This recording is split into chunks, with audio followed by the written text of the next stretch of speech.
ইন্ডিয়াকে বিদায় করব। সেই ঘোষণা সেই কাজ।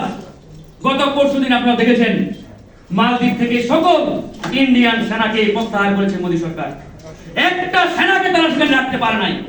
এটাই হচ্ছে একজন স্বাধীন চেতা দেশপ্রেমিক নেতার স্পিরিট, আদর্শ এবং তার ক্ষমতা।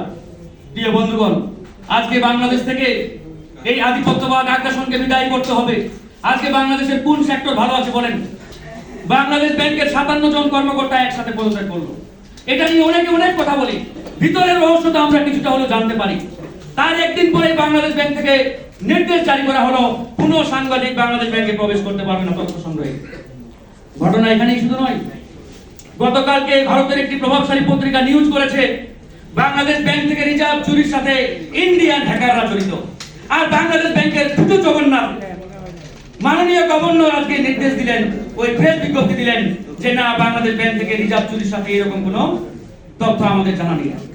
তো এই হচ্ছে বাংলাদেশের প্রত্যেকটা প্রতিষ্ঠান। বন্ধুগণ, প্রত্যেকটা ব্যাংককে ধ্বংস করে দেওয়া হয়েছে।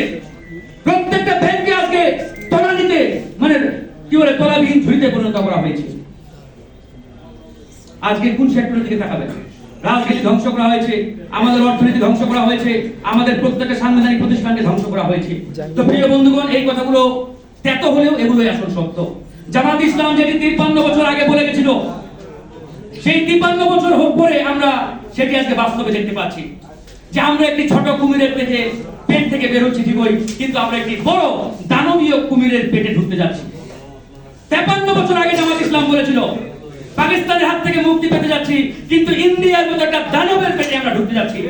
আর আজকে ঢুকতে যাচ্ছি নয়, আজকে আমরা সেই দানবের পেটের মধ্যে রয়েছি। সেই দানবের পেট থেকে কিভাবে বের হবেন সেটা নিয়ে আমাদের কথা বলতে হবে, সেটা নিয়ে আলোচনা করতে হবে।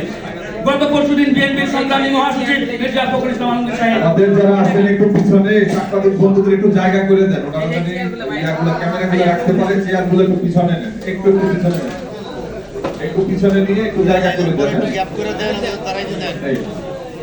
জি, আমরা একটু কেউ বাইরে যাবেন না, কেউ বাইরে যাবেন না। সংগ্রামী মহাসচিব তিনি পরিষ্কারভাবে একটি বক্তব্য দিয়েছেন প্রেস কনফারেন্সে। তিনি সেখানে বলেছেন আওয়ামী লীগকে চালায় একটি অদৃশ্য শক্তি। এই অদৃশ্য শক্তি শব্দটি ব্যবহার করে আওয়ামী লীগের সাধারণ সম্পাদক ওবায়দুল কাদের সুযোগ এবং ফায়দা উঠেছেন। তিনি বিএনপির প্রতি পাল্টা প্রশ্ন ছুড়েছেন যে অদৃশ্য শক্তিটাকে এটা বলতে হবে, জানতে হবে আমাদের। তো আমরা এই জন্য বিএনপির প্রতি উদাত্ত আহ্বান জানাবো, বাংলাদেশে এই মুহূর্তে সবচাইতে বড় রাজনৈতিক দল রাজপথের যারা লিডিং দিচ্ছেন তাদেরকে সবসময় পরিষ্কার বক্তব্য দিতে হবে। আওয়ামী লীগকে কোনো অদৃশ্য শক্তি চালাচ্ছে না, আওয়ামী লীগকে চালাচ্ছে ইন্ডিয়া এবং মোদী সরকার। এটি সাহসের সাথে বলিষ্ঠ কণ্ঠে আমাদের বলতে হবে, আওয়ামী লীগের মূল শক্তি ইন্ডিয়া, আওয়ামী লীগের পিছনের শক্তি ইন্ডিয়া, আওয়ামী লীগের মূল হাতিয়ারই হচ্ছে মোদী সরকার। এটি বলিষ্ঠ